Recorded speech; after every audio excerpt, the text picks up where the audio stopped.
But before we begin, let us begin with prayer. In the name of the Father, and the Son, and the Holy Spirit, amen. Come, Holy Spirit. Good and gracious God, source of all that is good, true, and beautiful. Lord, we thank you for this beautiful day. We thank you for this amazing parish. We thank you for the gift of your Son, Jesus, who just continues to reveal to us your great love and mercy. Lord, we ask for special blessings this evening upon our speaker. And just may we hear the beauty of your faith through his stories that he has to share with us. And we pray this in Jesus' name. Amen. Father, Son, Holy Spirit. Well, I am not going to take up a whole lot of time because Walt can tell you all about himself far better than I can. Walt is a parishioner actually at St. Monica's. He's a former Prince of Peace parishioner some years back, but so he's... St. Monica's was a little closer. There you go. I realized. There you go. So we are very fortunate to have you here and to share all your wisdom and knowledge and enthusiasm about this topic. With that, I turn it over to you, Walt. I would say this is the biggest crowd I have ever presented to, so I thank you all for coming. Previously, the record was held by St. Lawrence's in Lawrenceville, but this one tops that one. When we talk about the path to silence, Japan's Christian century and beyond, the reason silence is in italics is because I'm talking about the book written by Japanese author Endo Shisaku. Have anybody ever read the book or seen the movie? Okay, sorry. It's all right. And basically what happened with Japan in August 15th, 1549, 6 missionaries stepped ashore in Kagoshima, Japan, right here, right about there, hoping to spread the gospel. And over the next 65 years, the faith grew to over 300,000 converts, making it the jewel of missionary efforts in the East. But in 1614, the missionaries were told to leave Japan. And over the next 30 years, the religion was driven underground under penalty of death. And that is what you see in the movie Silence. So basically, how did we go from a place that was amazing and drawing everywhere to a place that was forbidden as the Garden of Eden? And so I'm going to start with a clip, a 20-second clip from the end of the movie Silence. Just watch with me, please. Christian. Non-Christian. As a physician in a great Dutch trading company, I traveled widely. Christian. But none of the wonders I have recounted in this journal has been so commented on as the curious matter Non-Christian. of the apostate priests. Christian. Does anybody have any idea what they're doing in this scene? Yes? Yeah, they're looking through the artifacts to identify who has brought in or who had Christian artifacts on them. They're looking for Christian artifacts. Ships would come into Japan, and because Christianity was forbidden, they were told to lock up, before they reached port, they were told to lock up everything Christian in a box, give the key to the captain, and you could open that box again when you leave.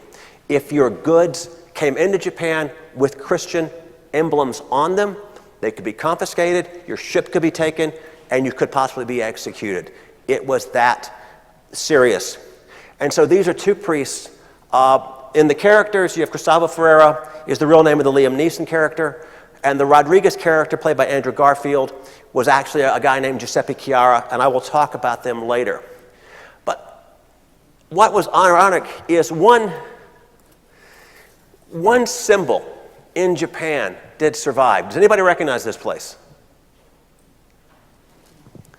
This is Himeji Castle. It is the most famous castle in all of Japan, one of the few that's considered original architecture. You ever seen the movie, the James Bond film, You Only Live Twice? That's the castle they used for the film. If you saw the original Shogun in 1980, they were calling it Osaka Castle in the show, but it's actually Himeji Castle. Now, Japanese castles have under their eaves talisman to protect from fire, floods, typhoons, earthquakes. But for some reason, Himeji Castle had a cross. And it was allowed to exist in a time when everything else was being persecuted. And so as we talk about this, just think about how this may have happened, and I'll try to give you an answer at the end. But we need to go first at the beginning. The missionaries got there in 1549. The location of Japan had only been discovered in 1543, 6 years prior. 3 Portuguese sailors on a Chinese junk the boat got damaged at sea. They put into a place called Tanegashima, which is right down here below Kyushu.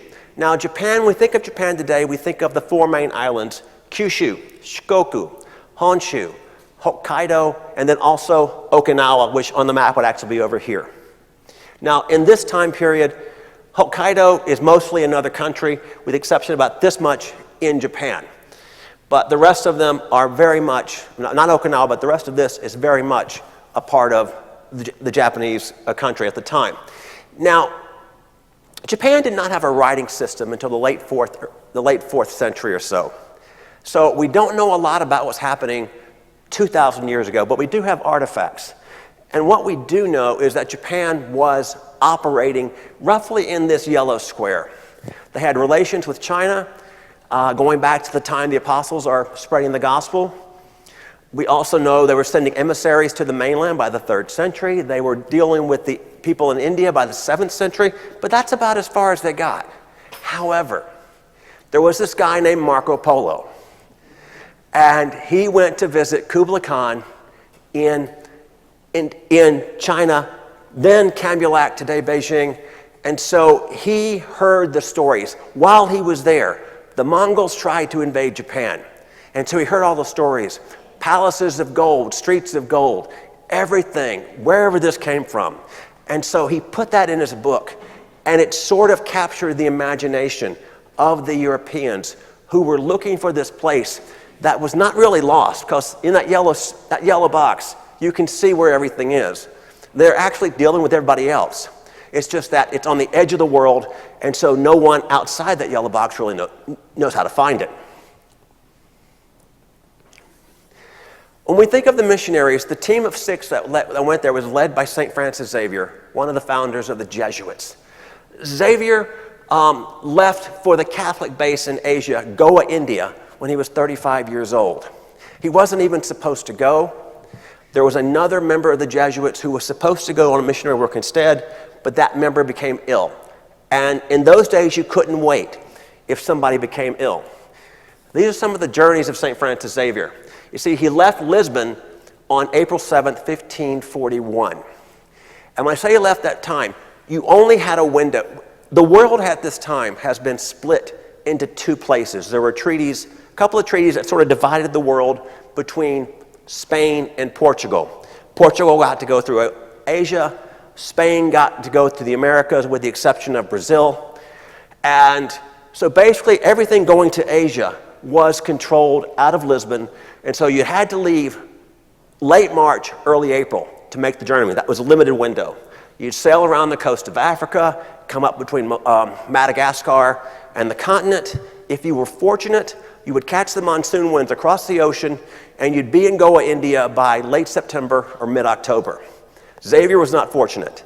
He ended up wintering in what is today Mozambique, and then went over the following year.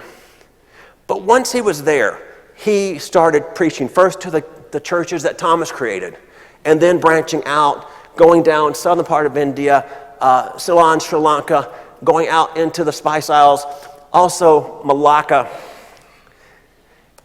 And it was in Malacca, in late 1547, he met a Japanese samurai named Yajiro. Now, Yajiro he was from Kagoshima, which is right down here, and he'd been implicated in a murder. And he heard from the Portuguese traders who were trading in here about this man named Xavier, who offered some form of forgiveness. And so he said, I have to find Francis Xavier. He sailed around, went here, went there, and picked up a little bit of Portuguese in the process, took 2 companions with him. They were searching. And then late 1547, he finally found Xavier. If the anecdote is to be believed, he was so overjoyed He rushed up to him immediately, not realizing Xavier was officiating a wedding at the time. So, but after the wedding, he told what he wanted in as best he could. Xavier was so moved, he took the 3 Japanese back to Goa, India, started teaching them the faith, and also teaching them better Portuguese to help them communicate. They were baptized Pentecost 1548, and then April of 1549, they went to Japan. They ended up sailing around about once they got to Japan, they ended up sailing around about 3 weeks before they finally found a place to let them come ashore. And that actually turned out to be Kagoshima, which was, as I said, Yajiro's hometown. So they got permission from the local daimyo, or warlord, to build a mission. Why?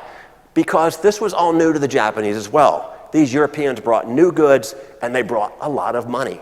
So the warlords that were in this area, they all wanted to become the place of trade. And so the daimyo offered, yes, you can build a mission. Xavier was amazed by the people he met, but really perplexed by the culture. One of the things, he once said, Japanese language is so hard. He said, the Japanese language was invented by the devil to prevent us from bringing the gospel to the heathens.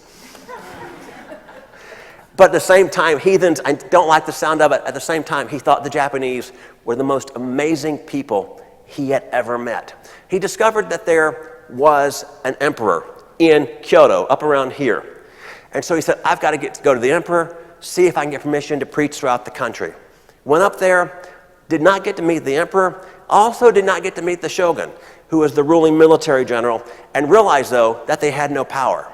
So he decided to come back and go back down, and on the way he had something of an epiphany. Xavier was a very educated man, like most of the Jesuits. He knew surveying, he knew geography, he knew astronomy.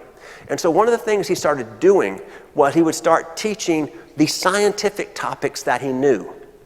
And once he taught those topics, he realized people were more willing to listen to what he had to say about his faith. So he created areas down here where he had much more success with gaining conversions. And then he went over here in Funai. You see the guy at the bottom, Otomo Yoshishige, was the daimyo, the warlord of that area. It was just 1551. He would become a Christian in the 1580s, but he was so moved by Xavier, he gave him land for hospitals, schools, churches, free reign throughout his area. And when persecutions would start later, they also gave them a bit of help to keep them safe. A final word about Xavier. Xavier would leave from here in 1551 and go on back. This is Sakai. I used to live here for about 2 years back in the early 90s. On the left is a picture of what's called Xavier Park. This is January of last year, so nothing's blooming. But the park has a lot of areas throughout that's a little bit blooming through most of the year.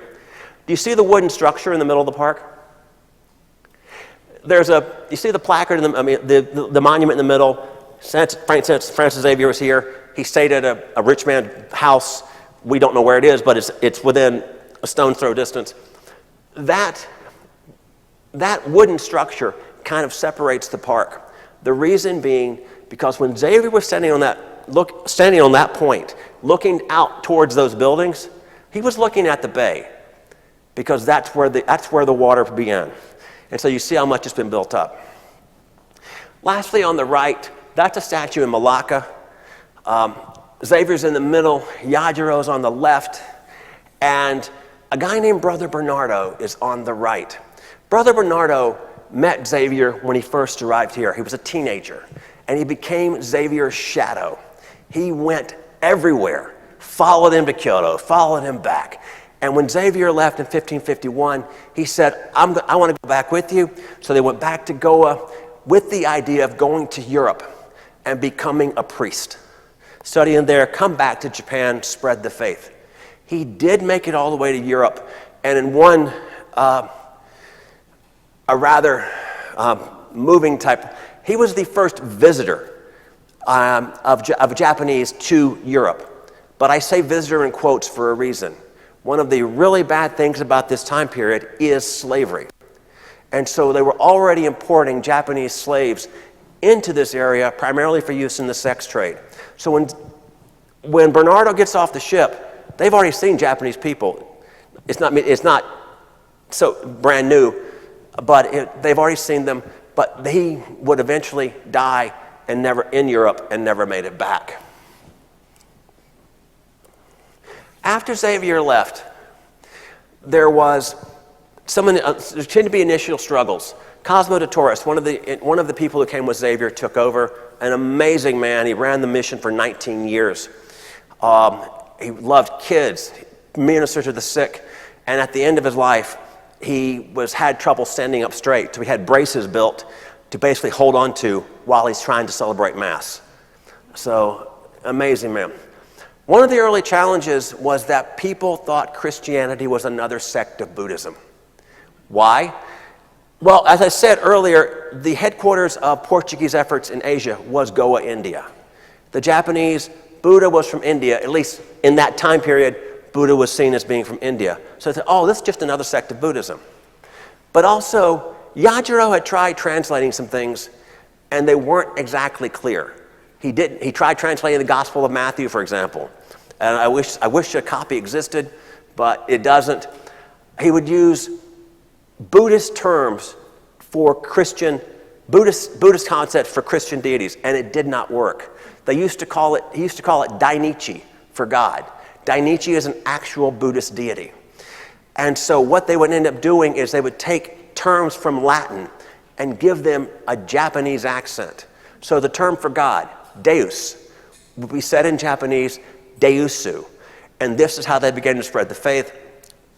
And this is how the Buddhists began to realize this is something totally different. In going around, they began to try to spread the faith, out, particularly throughout Kyushu.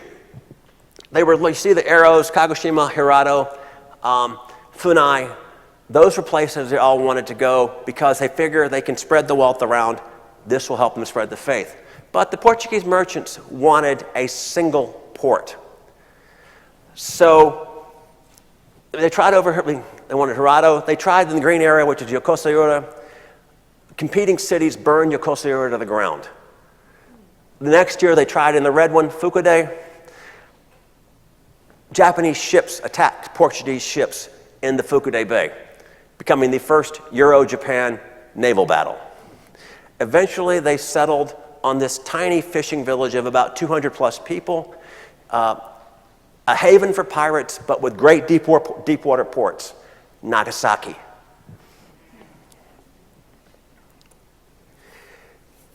And so they continued, and after, May 1563, Omunasumi Tada, he is the daimyo that would have controlled this area, and he was the one that was giving them these cities to live in. He became the first feudal lord baptized into the faith. And once you baptize the feudal lord, this is going back in history, a lot of times the people under them would also become Christian. The guy who was over in Funai, the guy who gave the Jesuits everything they wanted, his people were apt to become Christian. So this is what was going on. Now, Cosmo de Torres died in 1570, and so the mission was taken over by a guy named Francisco Cabral. And converts grew in Cabral's 10 years, but it was seen as stagnating. Why? One of the challenges with this is that Cabral was very Eurocentric. He wanted Japan to adopt all these European customs, and it was not working. Father Louis Froy, another amazing individual, who was the interpreter for the mission, gifted in languages, in 1578, he noted that we've got up to almost 100,000 people in the numbers they were capturing below the warlords and everything. And he says, we've only got 21 priests, 30 brethren, and only 7 of the 30 brethren are even Japanese. This is no way to spread a faith. And he wasn't the only one that came out. There was a guy named Alessandro Valignano. Alessandro Valignano was the father visitor of the Jesuits. And by father visitor, that meant he was the right arm of the head of the Jesuits in that area. He could come in, do anything, what he says goes. And he reviewed the challenge. Funding was a big problem. Japan had a huge gift-giving culture. And so they took a lot of money to engage in that culture. So Father Valignano reviewed this. One of the things he did was he arranged for the Jesuits to be invested in the silk trade. Why would the Jesuits even be involved in that? Well, Japan imported a lot of silk from China, but there was a lot of issues with piracy which were perceived as being Japanese. And so China had put a halt to a lot of the shipments they were doing, basically saying, no, we're not going to do it. So the Portuguese step in and they become an intermediary. Even though Japan does produce a lot of silk, China's got a lot more. They bring the silk in from China, take Japanese silver, take it back. But that was one thing. He also needed to get public opinion on his side. So he created a mission of 4 teenagers from this area. Anyone here of Amazon Prime? Yeah. Okay. On Amazon Prime, there is a show, a 10-part series called Magi, the 10 Showboys Embassy. It's a little historically inaccurate. I'm sorry, but Galileo, when he appears in this series, is as young as the teenagers. So he is not already under persecution by the church. They get a few things like that. But he created that mission so that they could see Europe, and Europe could see the work they were doing. And that was one of the things. But also, by 1580, he got Sumitada, who is the warlord, to turn administration of Nagasaki over to the Jesuits. And this allowed them to monitor, the big ship of the year was what's called the Black Ship. And so it would come over from China, loaded with silk. It was basically, whoever ran the Black Ship was also the governor of Macau. If you had the Black Ship for a year, you could retire wealthy. It was that important. But there are other ships coming in as well. And so they had management of this, and this allowed them to fund operations.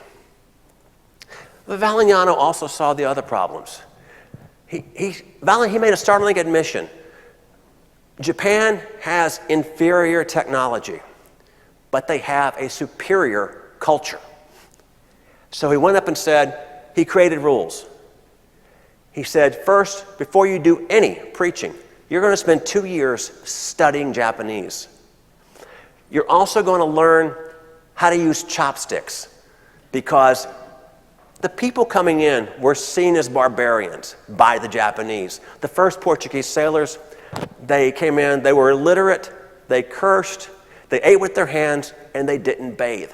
By the Japanese standard, they were barbarians. And they had to change that image, and that was what Valignano said. And so even though the Jesuits were cultured, there was still that impression. So you had a Japanese diet, chopsticks, tea ceremony. The Jesuits were very into tea ceremony. And it's been said if you can watch a tea ceremony behind a shadow, in some ways it resembles the consecration during the Mass. Also baths, which was Japanese took them, the Europeans didn't. And they thought this would help recruitment of local clergy. Anyone guesses where the one place where the Jesuits drew the line? Any guesses? Go ahead. Baths. They came to an agreement twice a month in summer, once a month in winter. They also pushed the Jesuits to stay out of politics. 16th century Jesuits, that's not happening. But one of the questions that get asked is, why was the message so warmly received in Japan? When the Jesuits showed up, Japan was split up into around 66 independent domains, and there had been civil war for over 90 years. You had one domain fighting another, going back and forth, nothing really changing, everything just status quo, and people were tired. And so the latter half of the 16th century saw Japan unified by 3 leaders. And these leaders saw the possibilities with the Jesuits, with the Christians. And so they said, we can see how they make their decisions. The first one was Oda Nobunaga, and I call him convenient friend. If you read a history book in this time period, it's going to say the same thing. Nobunaga was a friend to the Christians. This is a serious glossing over of what was really going on.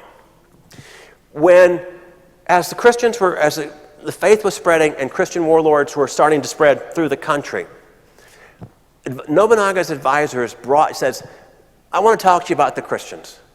And Nobunaga still thought like someone who thought Christianity was a part of Buddhism. In Nobunaga's rise, he was bloody. He took out other warlords with prejudice, and there were a number of areas within Japan that were militant sects of Buddhism that were heavily fortified, and everything, his brutality, surprised even his own generals. But Nobunaga said, I've got 8 sects of Buddhism trying to kill me. Tell them to take a number. And they said, well, they're not trying to kill you. So what do? He said, well, actually, they're not Buddhists, and they really annoy the Buddhists. And Nobunaga's like, okay, they're not trying to kill me. They annoy my enemies. I'm not seeing a downside here. He says, will they work with us? And they said, maybe. What do they want? They want to build churches and worship their God. And Nobunaga's like, I can live with that. So that is what he saw. Not just the benefit, but the fact that their goals could, for the time being, be aligned together. And one of the things that happened under Nobunaga's time was the building of this church. This is called, you'll see it translated as Assumption of Our Lady and Our Lady of the Assumption. It's the only painting I know of. It's the first Catholic church built in Kyoto. And I say built because there had been other Catholic churches, but they were all dilapidated Buddhist temples. But this was actually built to be a church. They called it, like I said, Our Lady of the Assumption or Assumption of Our Lady, but the local Japanese called it Nanbanji, the Temple of the Southern Barbarians. The reason was when Europeans approached Japan, they always came up from this direction. And so you had the barbarian, they're coming from the south, and that was the name that stuck with them. When Nobunaga came to power in 1551, the same year Francis Xavier left. When his father died, and he was very young, not well thought of, his nickname was the Fool of Owari, because he was living in Owari province. And so when he took over, he controlled half of Owari, and he began his move to try to unify Japan. By the time Nobunaga was assassinated in 1582, he controlled over half of Japan. And you see that bottom lilac area right here? That actually, one of his generals was a guy named Toyotomi Hideyoshi. And when Nobunaga was assassinated, and by assassinated, he was surrounded by a rival general, the soldiers of a rival general, and he took his own life, and his own men hid the body. So Hideyoshi got word that Nobunaga had been killed. He created a treaty with the Mori clan down here and went back, force-marched his army 4 days to get back to Kyoto, took on the traitor. The traitor was dead within 2 weeks, and the generals would vie for competition. Hideyoshi would win out. And so Hideyoshi, after 2 years, sort of came into Nobunaga's spot. And at this point, people are tired. They've seen what Nobunaga does, and so for the most part, they were willing to accept Hideyoshi as coming into the ruler. But there were 3 areas left that did not want him. The one at the top is the Hojo clan. The one in the middle, that's where Tokyo is. The one in the middle is the Chosakabe, and they'll come up, we'll mention them again later. And they're right about here. And then the last one are the Shimazu. The Shimazu are very anti-Christian. Why? Because when the mission was built, they were expecting more trade and they didn't get it. And so the Shimazu began persecuting Yajiro's mission a long time ago. And they have been anti-Christian ever since. And this will basically play into history.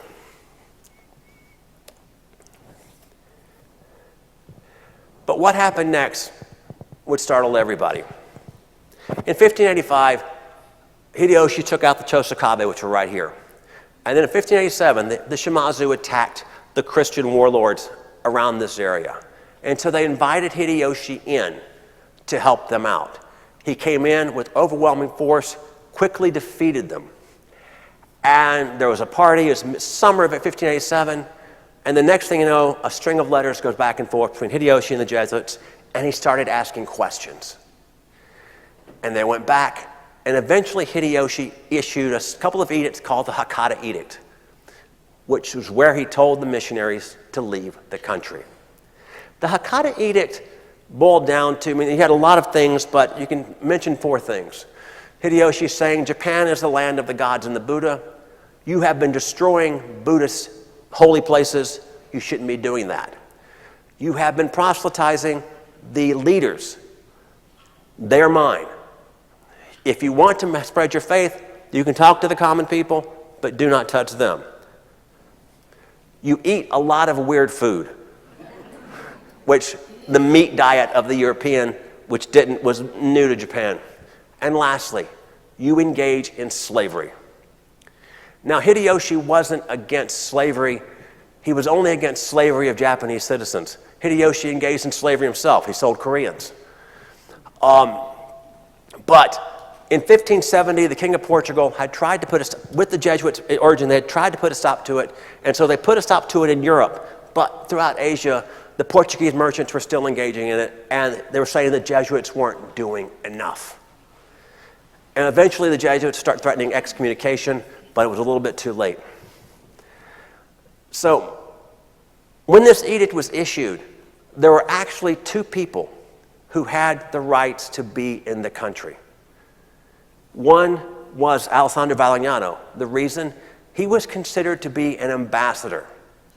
The other was a guy named João Rodrigues. Froy the interpreter, is getting older, and so they have a new interpreter. It's Rodrigues. If you've ever seen, anybody seen Shogun? Anybody? If you remember the character of Father Martin Alvito, that's who he is. He is based on João Rodrigues. And so those 2 people have the rights to be in the country. And everyone else is supposed to leave. Did they leave? No. It was summer. They said, we can't leave until October, November. That's when the winds come back and we can go sail to Macau. And so they kind of talked themselves out of it. At the same time, they were wondering what happened. There's a couple of thoughts that go on to why Hideyoshi really did this. When he was celebrated in 1580, and when the Jesuit Portuguese were saying congratulations, they sailed in on this really sleek mini warship called a Fausta. And Hideyoshi was so taken with it that the Christian warlords were telling the Jesuits, give him the ship. And they kept saying it over and over.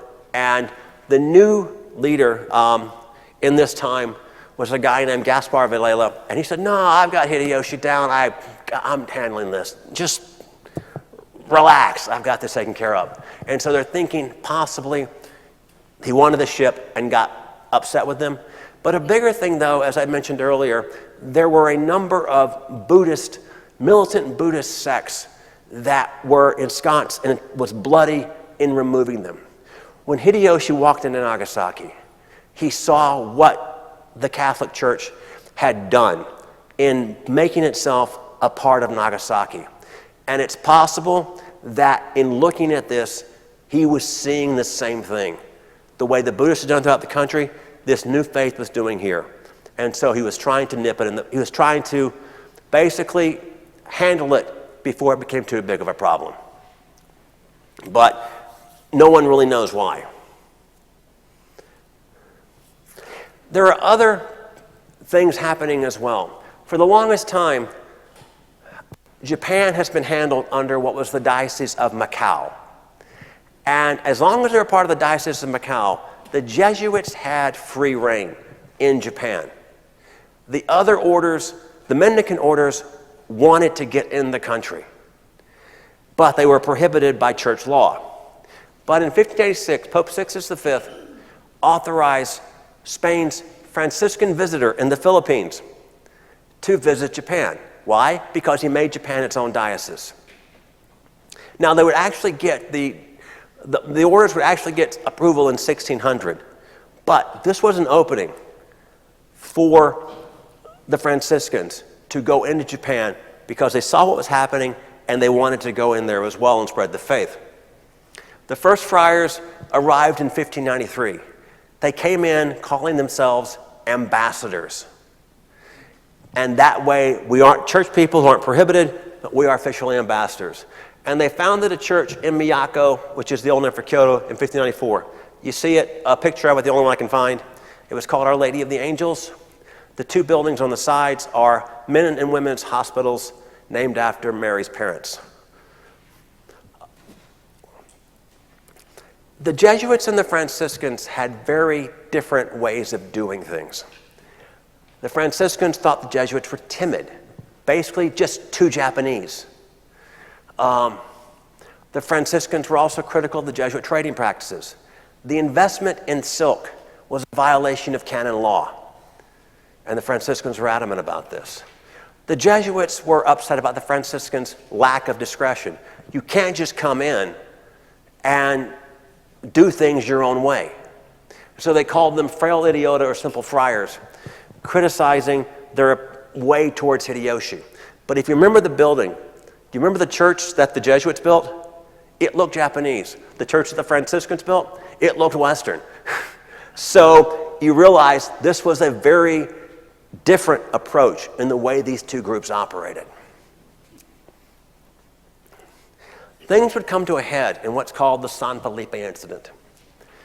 The San Felipe was one of 3 ships that sailed between the Philippines and Acapulco.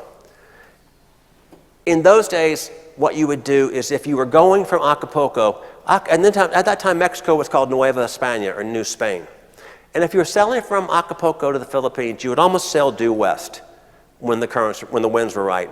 If you were going east, you would actually sail north to Japan, then go across, hit California, and come down. And so the San Felipe, it was the last ship of the season. It was an old ship. And so they overladen it more than twice the cargo the ship was supposed to be able to carry. And because they kept delaying the voyage because they wanted to put on more silk, wanted to put on more pesos, the ship ran into 2 typhoons.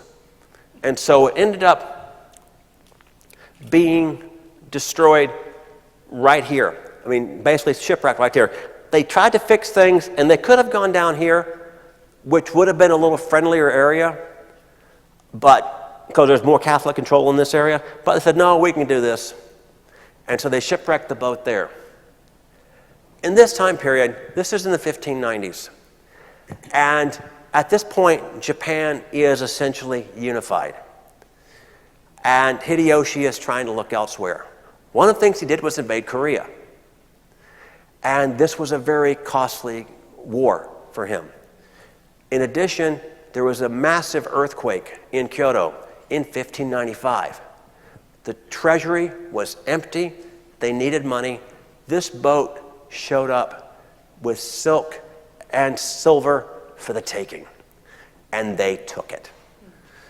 One of Hideyoshi had a council of 5, and one of them came down to oversee the taking of the cargo, said, yeah, I'm gonna take it, but you can file a complaint, and if they agree, we'll give it back to you. But they got into a spitting match between him and there's more that went on than what I'm about to say, but this is what everybody points to. The official looked at the pilot for the San Felipe and said, so how does Spain get so big anyway? And the guy responded, we send in the priest first. This did not go over well because this idea that the faith was a 5th column to invasion, a prelude to invasion, was something that was on the minds of many. And this guy had just said that out loud. Even if he was just being snarky, he had said it out loud. Hideyoshi was angry. Eventually what would happen is that they would send soldiers to surround the Jesuit and Franciscan locations in Kyoto and Osaka. They would have to later release the Jesuit house in Kyoto because they had to have some issue of trade, and so there was some understanding. Also, there was a bit of saying that, well, this is the Spanish, the Franciscans are Spanish, so that's more of the issue. But they assembled up 24 people.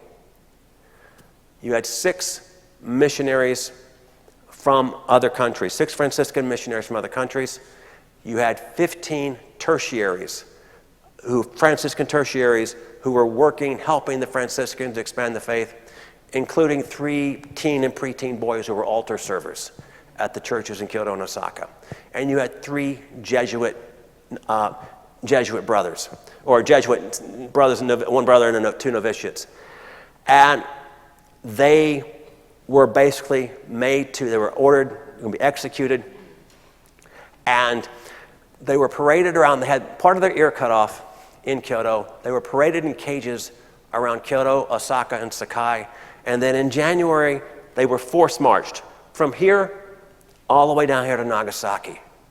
January, February, made to sleep outside. And on February 5th, 1597, they were martyred. Now, they were martyred by crucifixion, and crucifixion is also a Japanese form of execution. It is not; they weren't mimicking the Romans.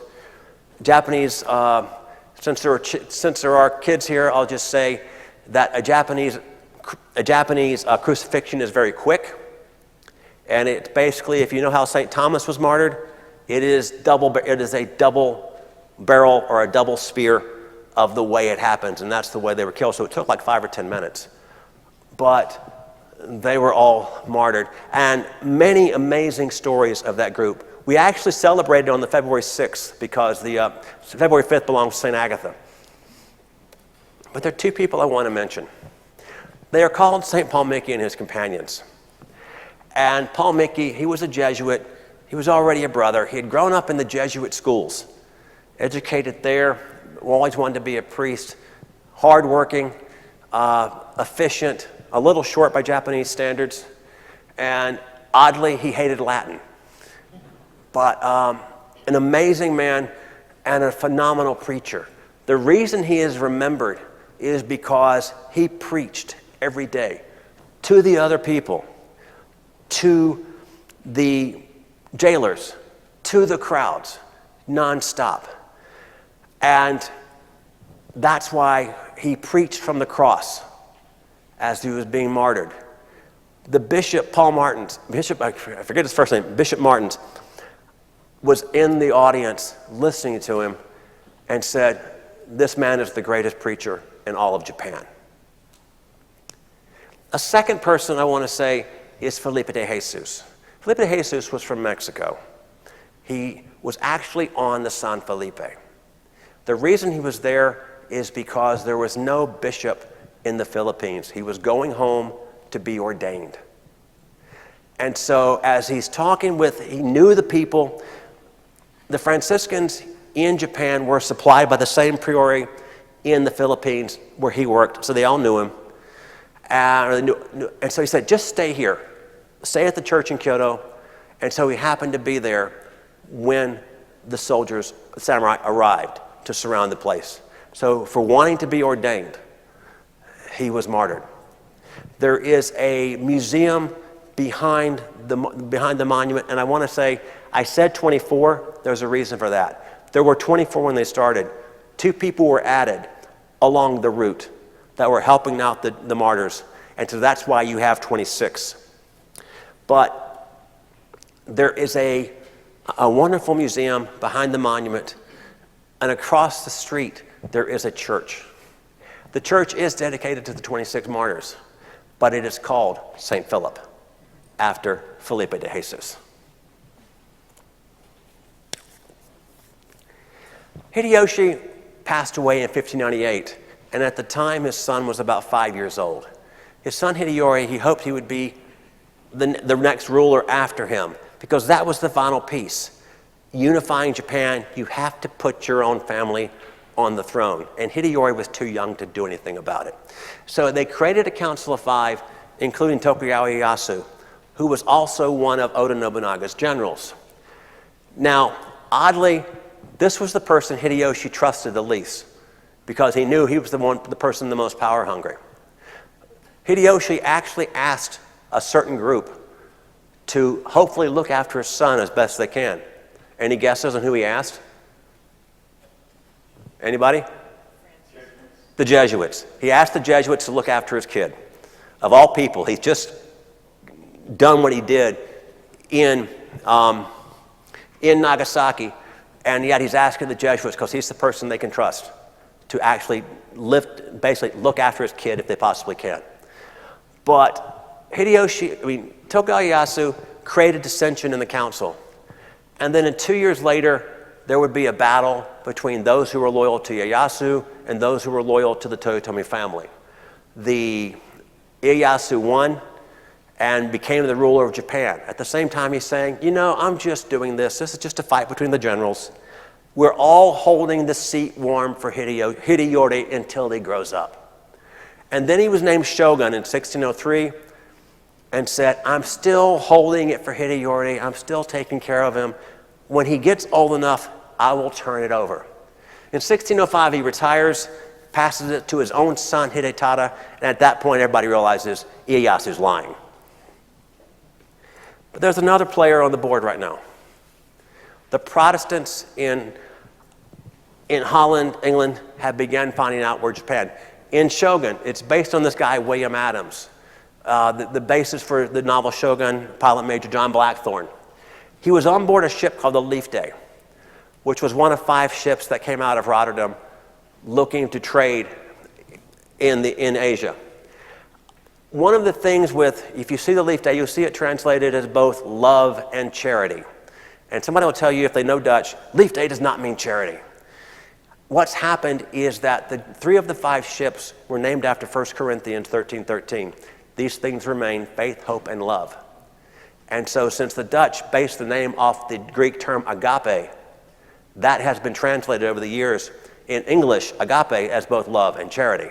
This is why you'll sometimes see the ship referred to as charity. But he was on board, and Adams ingratiated himself with Ieyasu, becoming an advisor, and he was willing to do what the Jesuits and the Franciscans were unwilling to do: provide long-range ship technology. This was something that they thought he could get a win, something he could basically get an in over his competitors. And they were also saying, the Dutch and the English, that Spanish and the Portuguese, Catholics all have allegiance to Rome. And this was a concern for the Japanese. And said, we won't do it. Since I have mentioned William Adams, I can't be negligent. This is Hosokawa Gracia, the most famous Christian female in Japanese history. If you have seen Shogun, she is the inspiration for Lady Toda. She, like the show, she is really the daughter of the general who turned traitor and murdered Oda Nobunaga.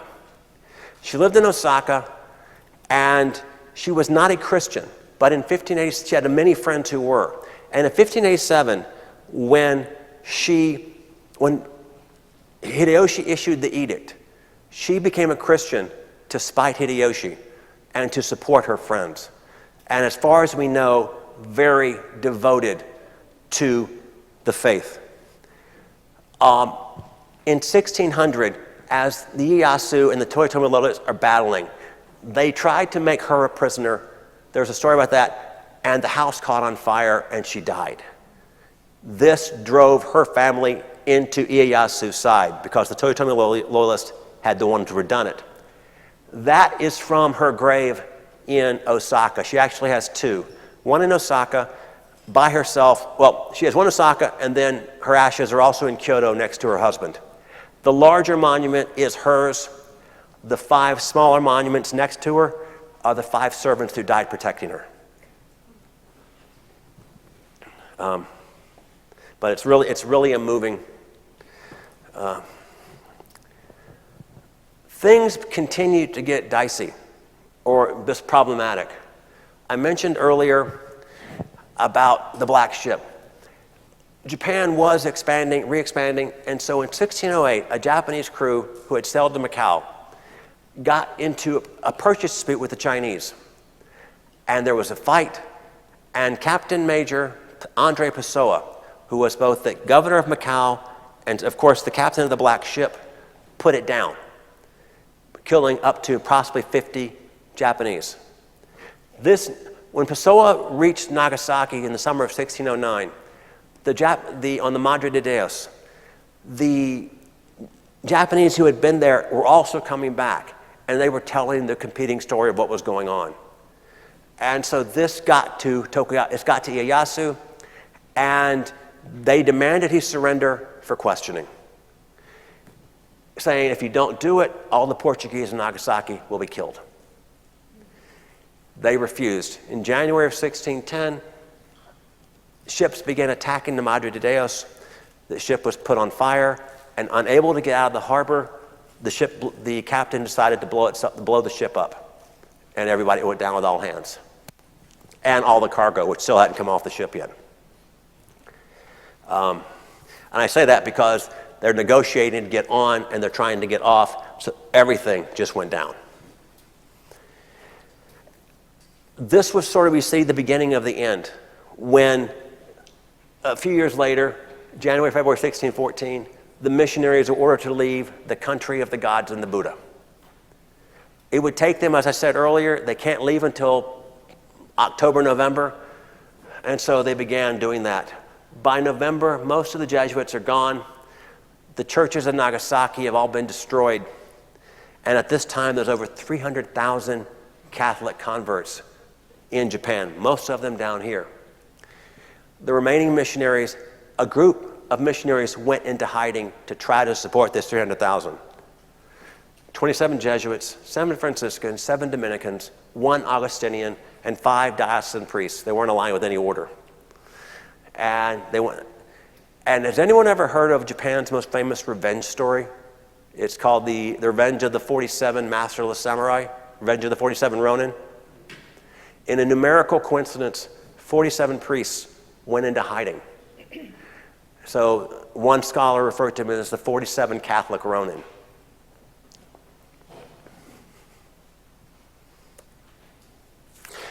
A lot of people were exiled, and one of the persons who was exiled was a guy named Takayama Ukon. Takayama Ukon was not the largest, his domain was not the largest of the Christian samurai, but he is the most famous of the Christian samurai for his faith.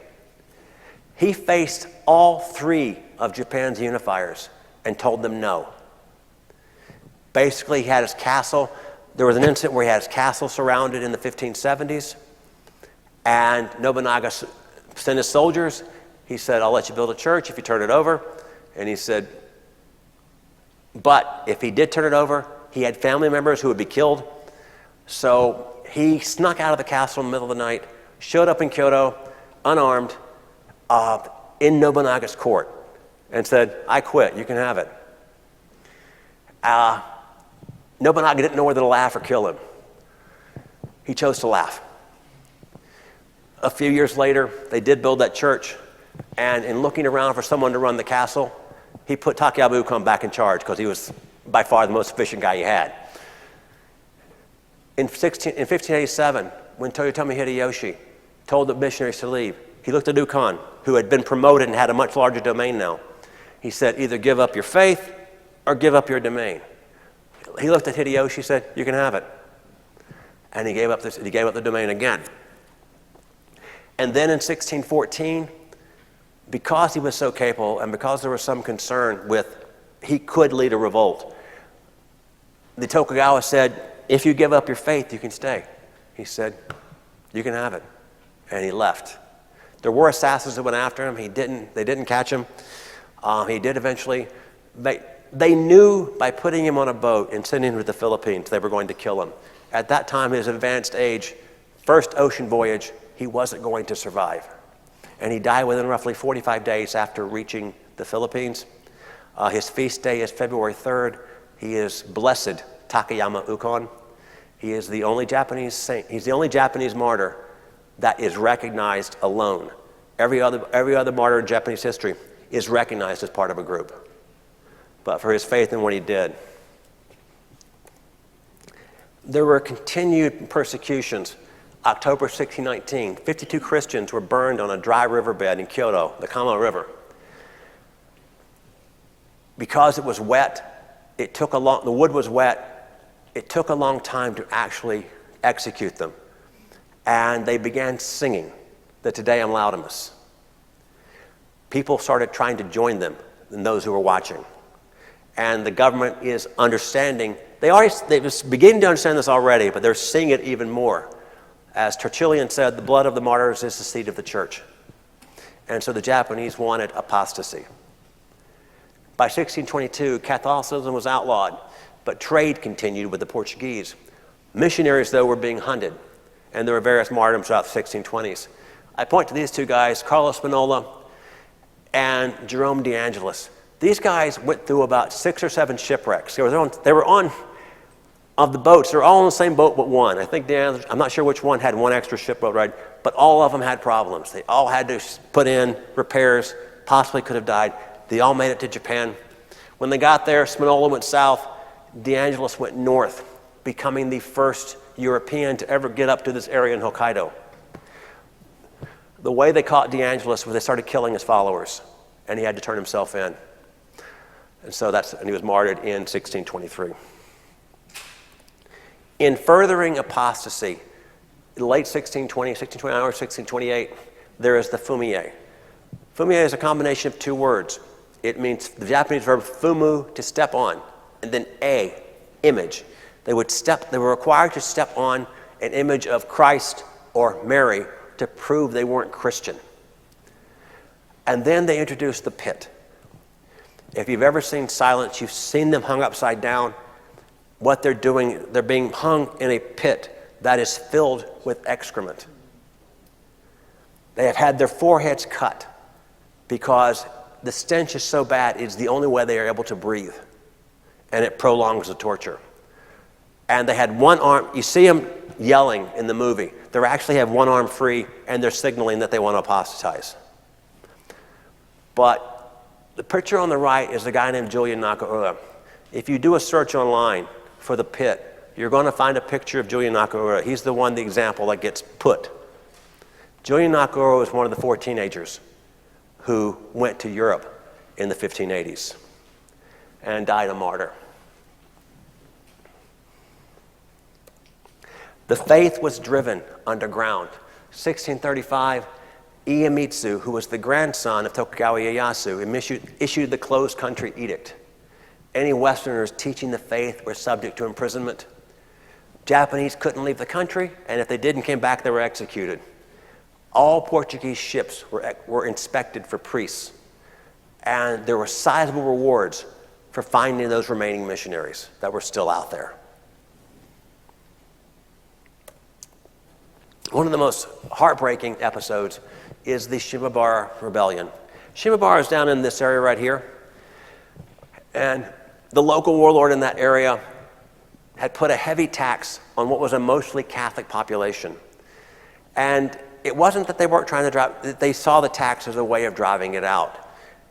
There was some understanding that, yes, we have a lot of people with the faith, and we can't kill them all. The reason being it'll hurt the tax base. But they can clamp it down to make them give it up. And so he enacted a heavy tax on the Catholic population to build a castle.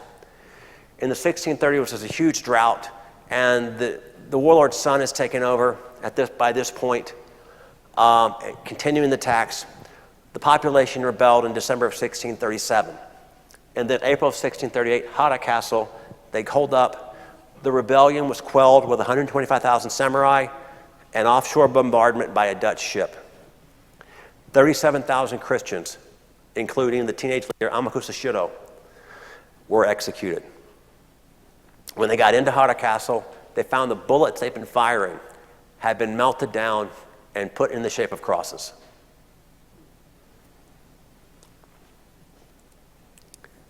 Some famous Japanese martyrs, and I've been reminded that I did leave one off here, and I will get to him in a second. I'll start with him now. You want to? I'm just blanking on the name right now. Thank you. He is the first Philippine martyr. San Lorenzo, the first Filipino martyr, was martyred in Japan. In fact, he was actually martyred on the same hill that Paul Mickey and his companions were. The same place. They had set it up for that reason, in the hopes of one day creating a church that they would remember all the martyrs. In fact, if you go to that place in Nagasaki, there's a huge sign listing all the martyrs that have died in Nagasaki. but a few people I want to mention.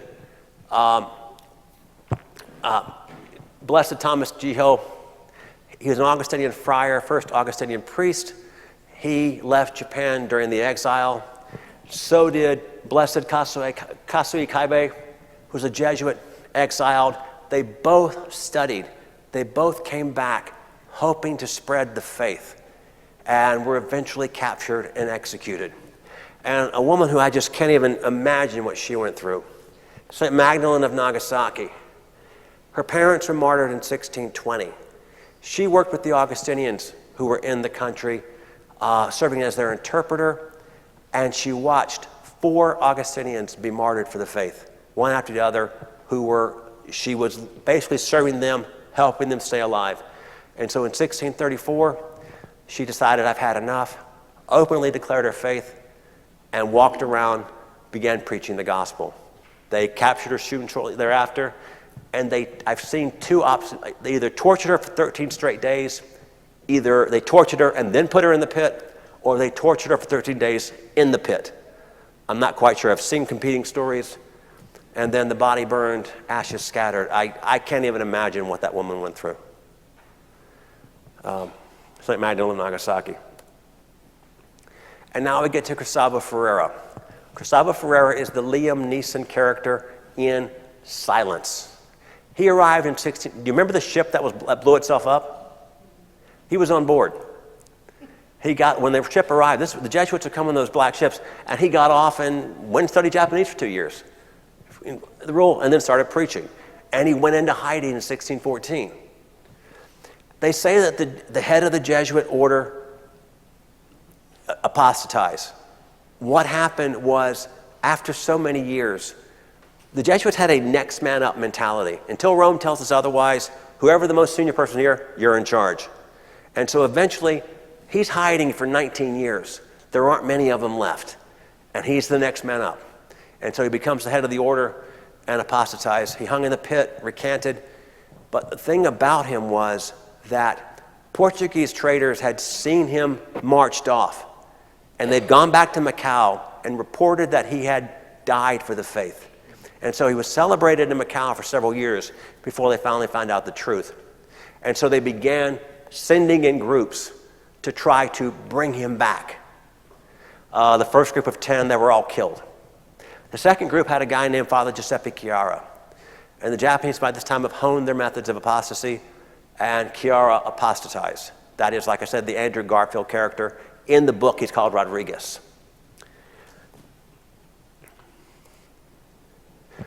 There was one last attempt to enter Japan. By this point, this is the early 18th century, and the church has all but given up on what's going on. They said, we can't do anything about it. Everybody we send, they kill.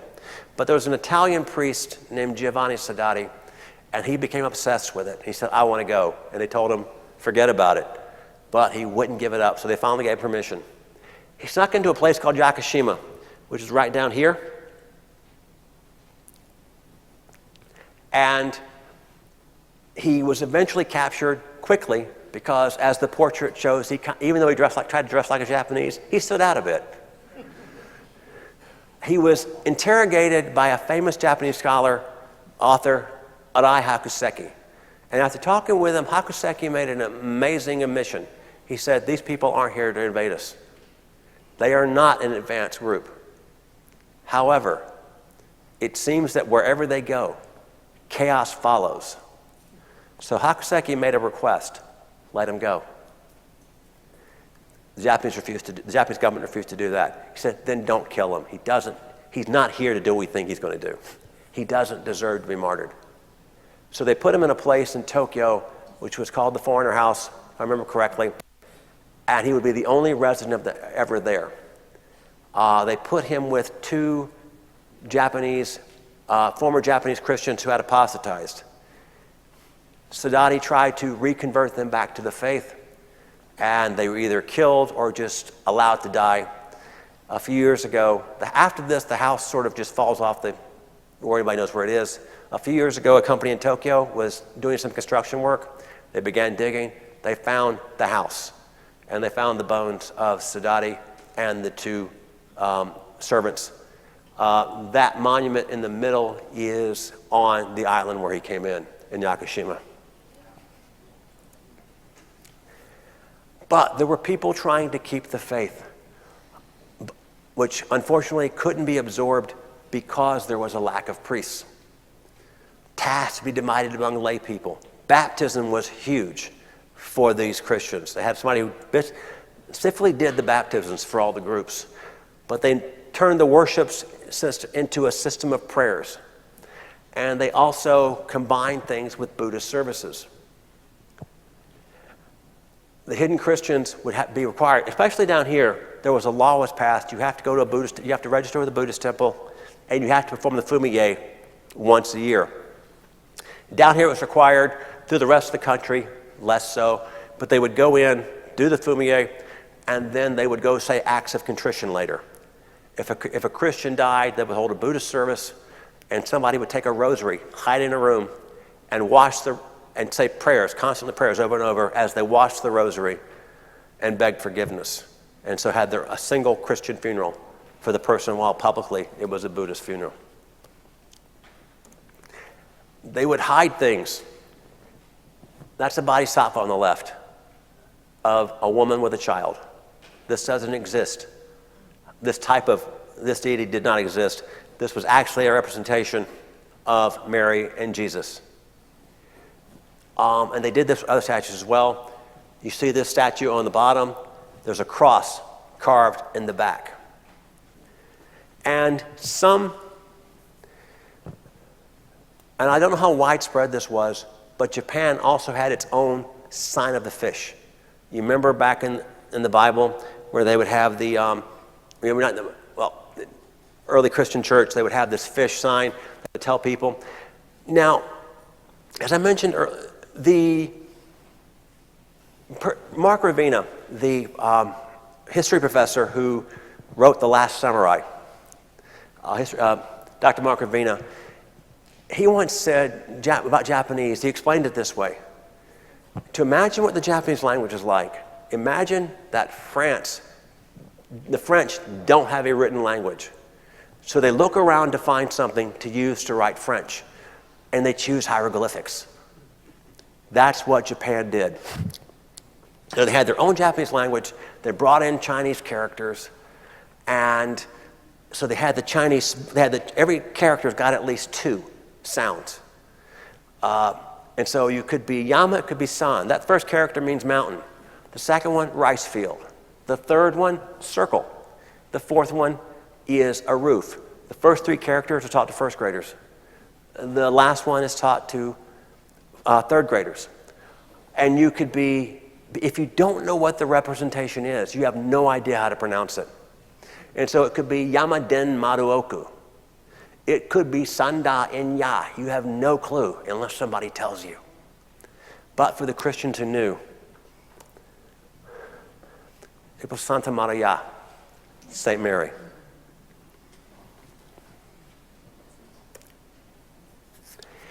In 1831, the Paris Formation Society became entrusted with trying again to spread Catholicism to Japan and Korea. They went to Okinawa to study Japanese. In 1853, 4 U.S. ships under Commodore Matthew Perry steamed into Edo Harbor, demanding that Japan open trade with the West.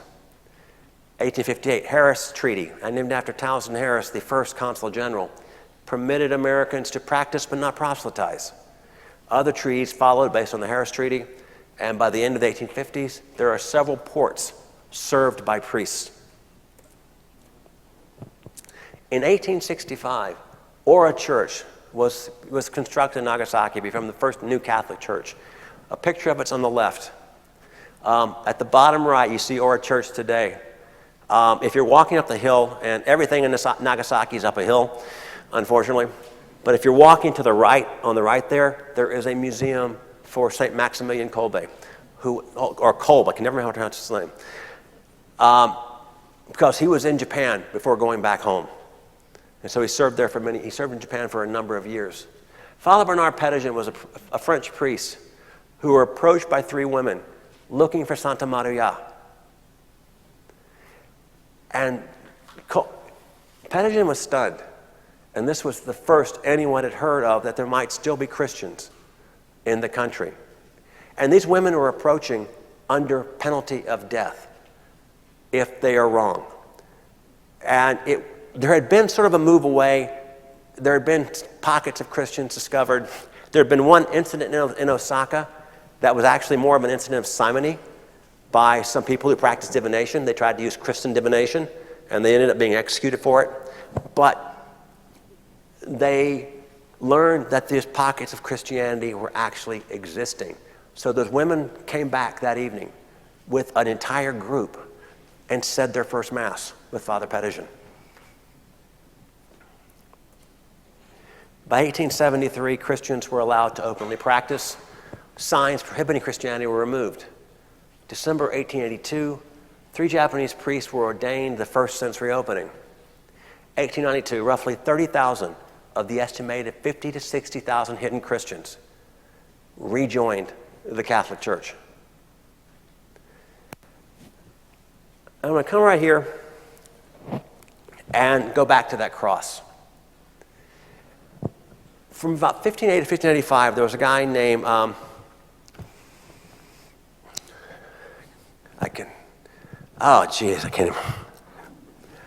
been talking for a while. Toshida Kanbei and Kuroda Kanbei. His name Kuroda Yoshitaka and then later Kuroda Kanbei. And he was for a while Christian. And he was very high placed. But when Hideyoshi ordered the Christians out in 1587, he went back to being, he apostatized supposedly. But it's believed about him that he may have been doing it for political reasons. As he said, there needs to be someone high up enough to possibly protect them as best they can. There's a lot of theories about him and what he was up to. But he also had a cross in his shield, in his family crest. And so there's some belief that maybe the cross was left there for Kuroda Kanbei. The right is a bell. And I think I mentioned it earlier, I think it was about an hour ago, when I talked about that church. I don't remember if I said it or not. I hope I did. If I didn't, my apologies. But in that church in Kyoto, the Assumption of Our Lady, there was a bell that was shipped all the way from Portugal and put into the bell, cast in Portugal and placed in Japan. When the church was destroyed, the bell kept passing around. And it sort of disappeared after a while. And there's a sign up there. It is now at a place called Shunkoin Temple. Shunkoin is part of the Myoshinji complex, which is the largest Renzai Zen Buddhism complex in all of Japan. It's in Kyoto. Most of Myoshinji is open to the public, and only one place costs you to enter. But Shunkoin is one of the few private locations on that campus. And Shunkoin has the bell that once stood. They protected it somehow from the persecution. And there's a sign in front of Shunkoin, and it says, talks about the bell. It says, this is the bell that went with Nambanji. And one polite bit of fiction, they say literally Western European temple. As I said before, Nambanji means Temple of the Southern Barbarians. It was referring to Western Europeans, but that's what it actually means.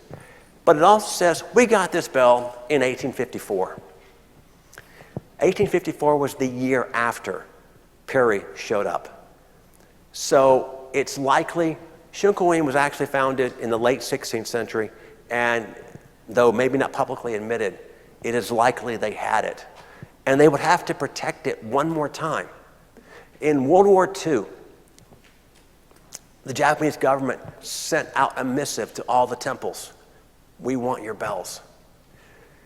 Shitennoji, huge temple in Osaka. Oldest Buddhist temple in all of Japan, built in the late 6th century. They have a memento for the bell they had to surrender to the war effort. But in the case of Shunkoin, they put the bell in a sake cask and buried it in the yard and told the Japanese, here's something else. Told the Japanese government, here's something else.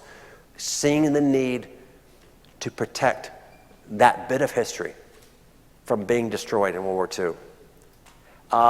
That was the grandfather of the current abbot is the one who did it. You can see the bell by appointment. So the next time I'm in Japan, I know I'm having lunch with the guy, but that's about so far. But it's amazing that that bell still survives today. I want to thank you all for listening to me. I hope you found it interesting. And do we have any questions? Understatement. You have questions? Oh, gosh, it's just Well, ask. I'm happy. so good. I'll take any. I'll answer any questions that I can. Okay, Go ahead. Hold on. Oh, we'll go here and then we'll go there. I came in late, but how did you get curious to learn Japanese? Do you speak Japanese? I speak some. I speak it a lot. I spoke it a lot better 30 years ago when I lived there. My wife and I, when we were dating, got into a big fight because I misunderstood something she said in Japanese. We've been married 31 years because we just use English, so I don't make that mistake again.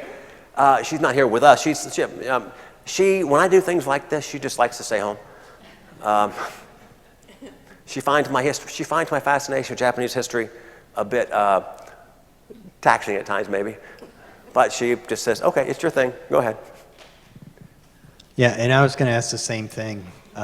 So where does this come from for you? Like, what got you into this? Was it visiting Japan? Was it an experience, or? I lived there for 4 years, and I should have said this these are my books.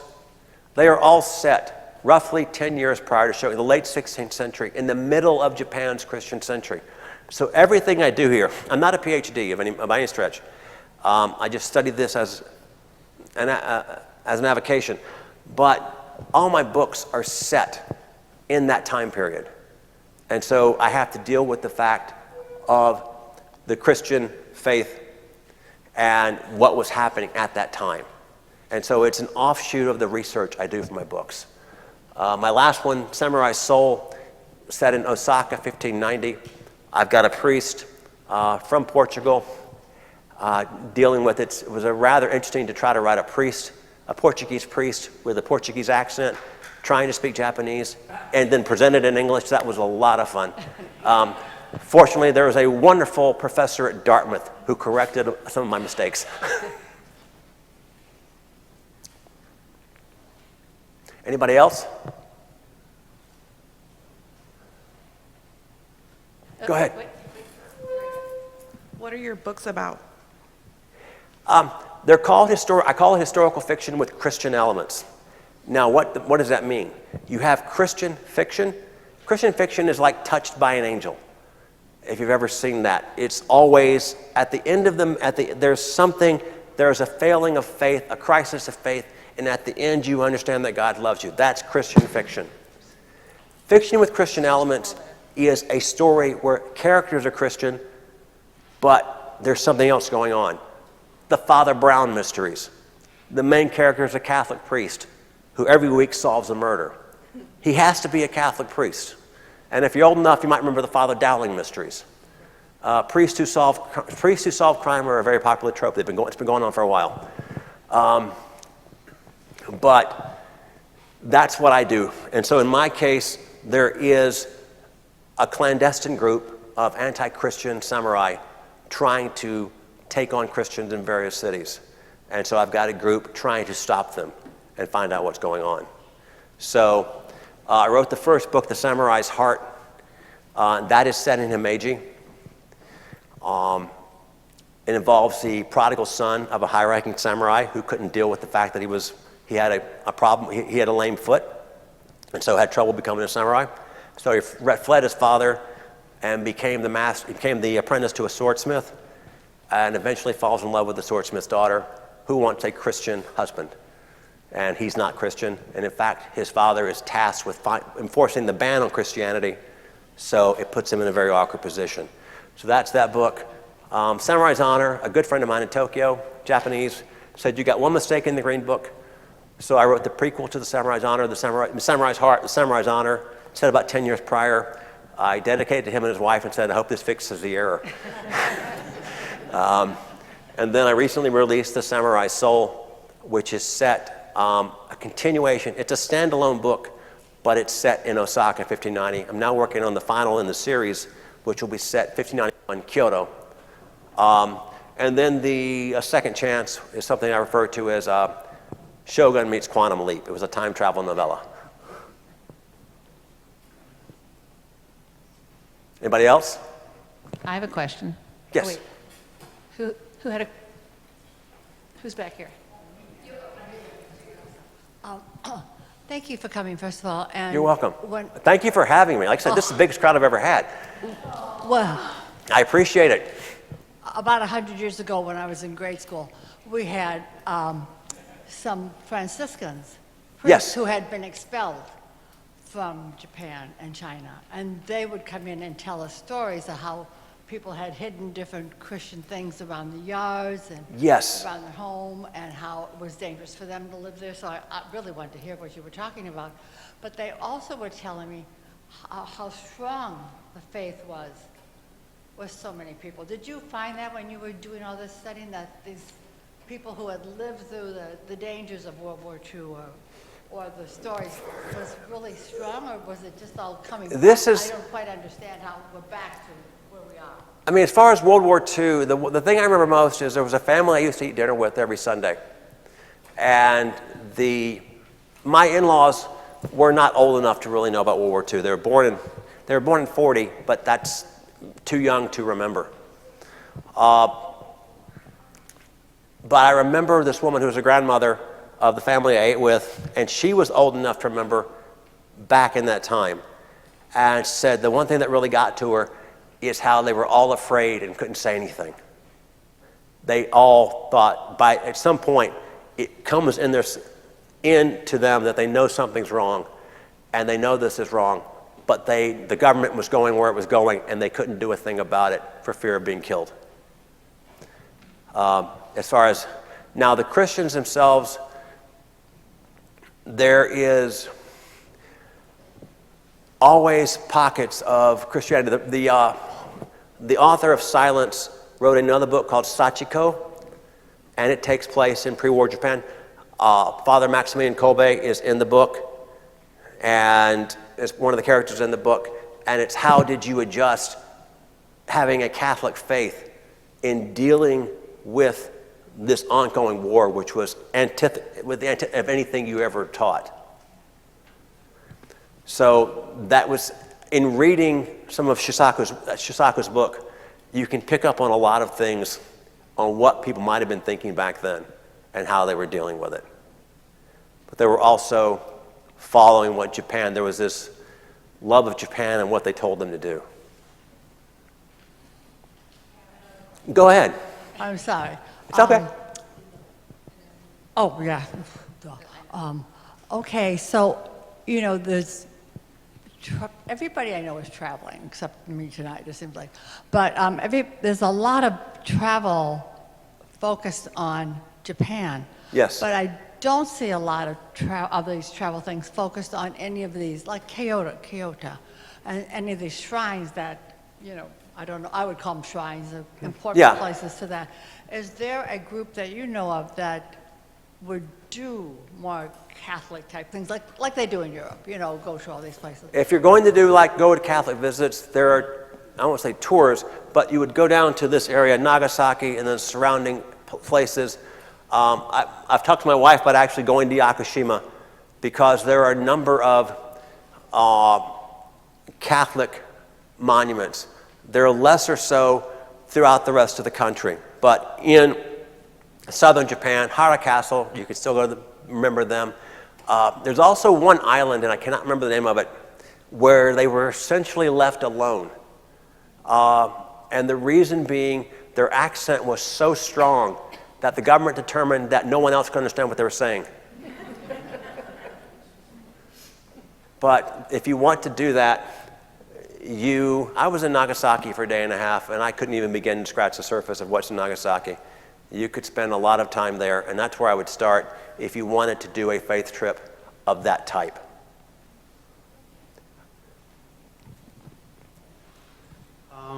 You mentioned that you were there for 4 years. Yes, 90 to 94. Based on your experience, how do you see the Japanese culture now perceive the Christian faith now in this modern time? One of the things that the Japanese have an old the Japanese have an old saying when I was there back in the 90s, is that you're Shinto when you're born and Buddhist when you die.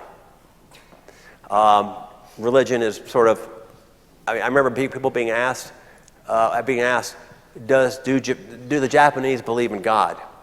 And my response was, it never occurred to them to ask the question, debate the question, because the faith, the spirit, everything was a part of their world already. It's just something they did. I remember they had their own separation of church and state in Japan, bless you. And they had their own separation of church and state in Japan. And when the school I worked at my first year in Japan had a new wing, they brought in a Shinto priest to kick out the spirits. It's just something that is a part of the culture. Now, adding to that phrase of Shinto when you're born, Buddhist when you die, you're also Christian when you marry, because they really like Christian weddings. So, as far as the faith, it feels like it's growing, and at the same time, it's still a small percentage. It's always just been a small percentage.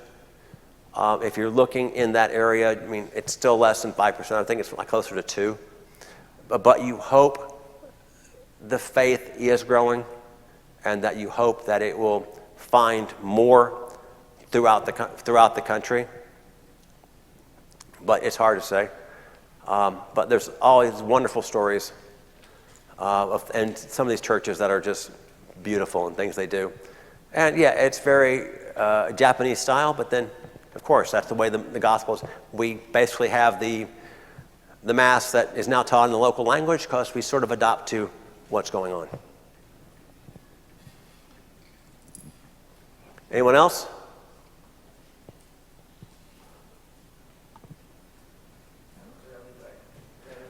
Thank you. Is that it? All right.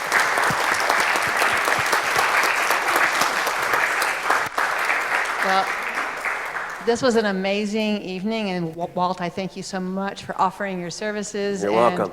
He's very modest. He hasn't mentioned. If anyone is interested, I believe he brought some books. So if I you were do have some interested in books if purchasing anybody them- is interested. If anyone's interested, he did bring those. There's no pressure, but if you're interested, they're here. I got my website, waltmussell.com.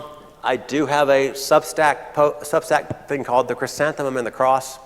I do a lot of Catholic history and then also Japanese history online. And so Instagram, TikTok, YouTube, so I can be found. And it's an amazing story. There was a priest who was here for 1 year, years ago, Paul Burney. I had trouble remembering his name, it was so long ago. He was here for 1 year until he had problems with his knees and had to leave, if I remember correctly. And he knew what I was doing, knew what I was writing, and he made a comment that Japan is the great unknown martyrs. And I hope in presenting this, that I helped you introduce some of these amazing people and what they did and what they did for the faith. There are so many stories. I can't even begin. Like I said, I have after this page, I have like 6 or 7 pages that I cut things out because I kept going over an hour and a half. And I had to get it back down a little bit. I would, like I said, I'm not a PhD. This is something I do for my books. There are things you can find online, wonderful books on this. There is if you can find the old classic, it's over 50 years old, but it's by the Christian Center in Japan by C.R. Boxer. If you can find it, it is considered the standby. Like I said, it is over 50 years old. But occasionally they'll reprint it and put it on sale.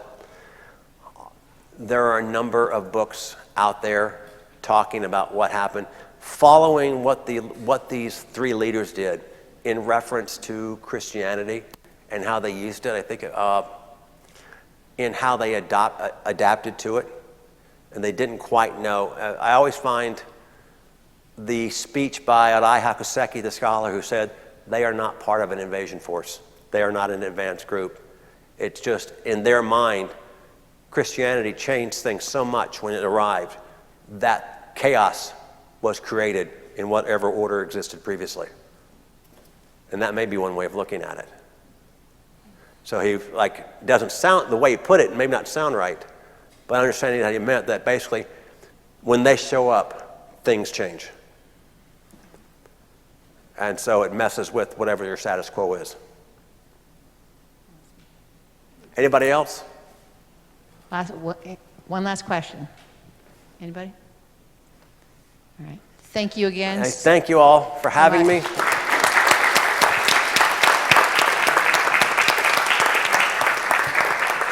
And they have told me, it is going to be up in about a month. It'll be up online. Hopefully.